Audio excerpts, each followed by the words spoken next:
So professionals. So aside from all the meetings and all the strategies and all the tasks and the documentation, I mean, you get sent like a massive pack of minutes of what each professional has said and what's been discussed and what mum and dad's homework is about what the professional's going to do in the meantime. And if you think you've got 2 children on the spectrum, I mean, it's overwhelming. And then you've got to remember all the different actions for both of your children. Attend all the appointments, communicate to any new person that is going to be supporting or helping your child what they need to know. Mm-hmm. I mean, I'm out of breath just thinking about it. No. So I attended this particular meeting, which is what kicked off everything. Right. And we were talking with professionals and talking in particular about Elena and strategies and things that were given and expected of me as a parent to do. And one of the professionals said, well, I did send strategies to mum. Thanks. Thank you very much for that. That is so helpful. Like, so helpful right now when I'm feeling, like I'm overwhelmed. But yeah, thanks for that. Totally need to just kick up the bum. And like, sorry, but sometimes you kind of feel like, obviously as a parent, like I've got 2 children as well. I know mine don't have any additional needs or anything like that.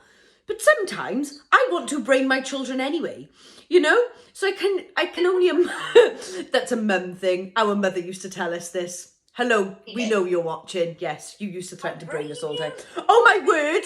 Sorry, I have to say this. Mum has just texted me. Oh, that's hilarious. That is weird, isn't it? Ears must be burning. I mean, to whoever... Yeah, honestly, how weird is that? Anyway, soz. So when we were children, I mean, I was like the feral child. We all know this, right? I probably still am. The feral child. I don't even know. So it's basically... I know what that means, but it sounds a bit dodgy to me. Maybe I shouldn't say that. Maybe it's a really bad thing. I'm really sorry if it is. I do apologise. Please forgive me.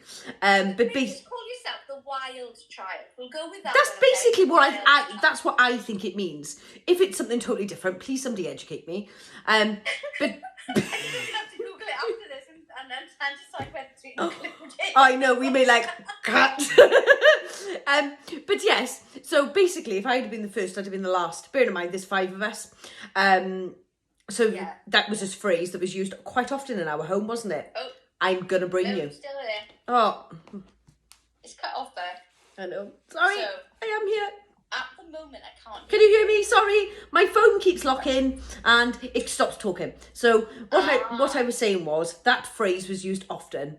I'm gonna brain you in a minute. It was, yeah. Anyway, so what my point being, that obviously for us parents with children without additional needs, we feel like that often. So for somebody like you who's got children with additional needs, it's obviously a billion million times harder, and when you've got professionals being like, well, I did, and like expecting mum and dad to do absolute miracles, that must be so frustrating. Do you know what I mean? It absolutely is. And when you think, if you've got a child with, I mean, Elena's not just got autism, she's got learning difficulties as well. Yeah. So I have to regularly remind myself, okay, even though she's 12, like developmentally in her mind, she's probably 9. Yes. So I have to keep saying to myself, the expectations that you'd have for a standard 12-year-old, I need to lower those expectations, and I have to be more considerate of that, which can be hard sometimes because I want to empower her to be independent. I want her to achieve. I want her to have a full life. But at the same time, I don't want to put pressure on her that she can't deal with at this point.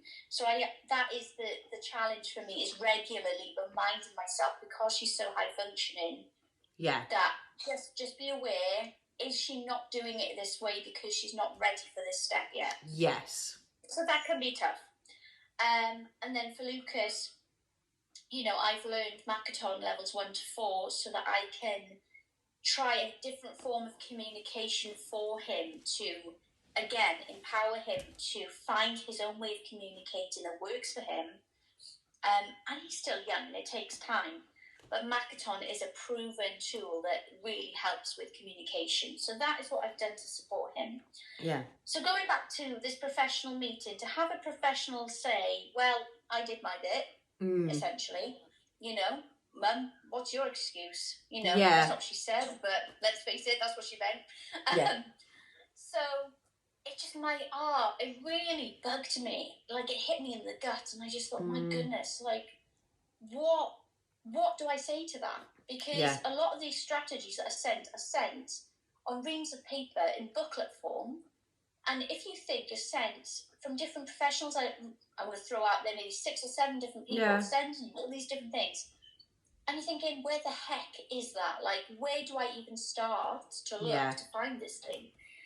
And so after this meeting, I searched and searched through appointment letters, through IDPs, through minutes, through everything, until I eventually found what I needed. Yeah. And this was what gave me the kick to think, there's got to be some easier way to manage this. This is insane. Yeah. Like, if I am struggling with this, how many more parents have to deal with this and struggle and have extra stress that, let's face it, we don't need. We've got enough stress. Yeah, 100%. Managing all of it. So there must be an easier way. Now, I had this idea to develop an app to streamline everything, to streamline the appointments, the strategies, everything you need, all in one convenient hub. You can find it when you need it. That was the key thing for me. And believe it or not, I just thought, somebody else will come up with this. Somebody else will do it. And then it got to a point where I was sick of waiting, basically. Yeah. So I thought, right, I'm going to do this because I see the need for it. Go, girl. Yeah. I know, innit? So I released an explainer video recently, which gives a highlight. And when I say highlight, I mean it's a highlight because there's so much that this app is going to incorporate. It's too much to put into a 30-second explainer video. Yeah. But the key elements in the video, such as parents having a calendar with their appointments. They can put all the appointments for the children in the calendar. Yeah.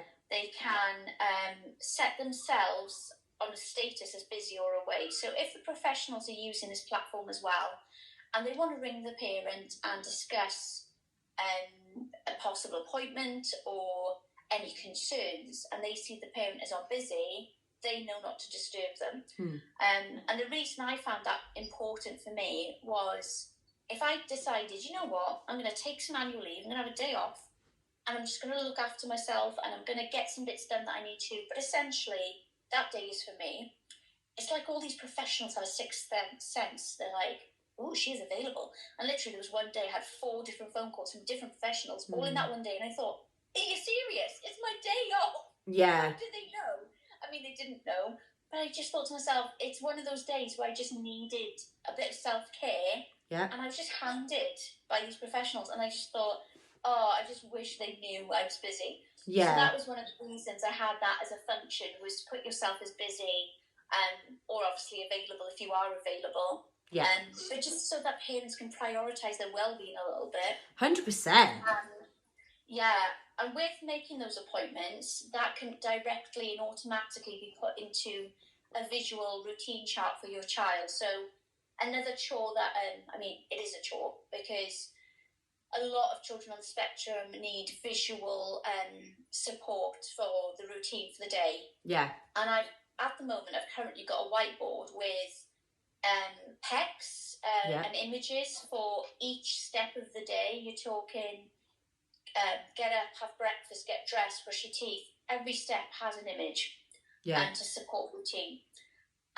So that includes doctor's appointments, that includes going to the dentist, that includes after school club. Any part of that day is in visual format. So you imagine as a parent having to create and make these things, laminate them, magnetize them, and then update them as things change. It's a lot of work. 100%, yeah. So my idea was to have a digital visual routine where there would be a select amount of pecs that you can put in place. But also, if you've got a child that will only use one thing, so like say it's dinner time and they will only eat dinner off a specific plate,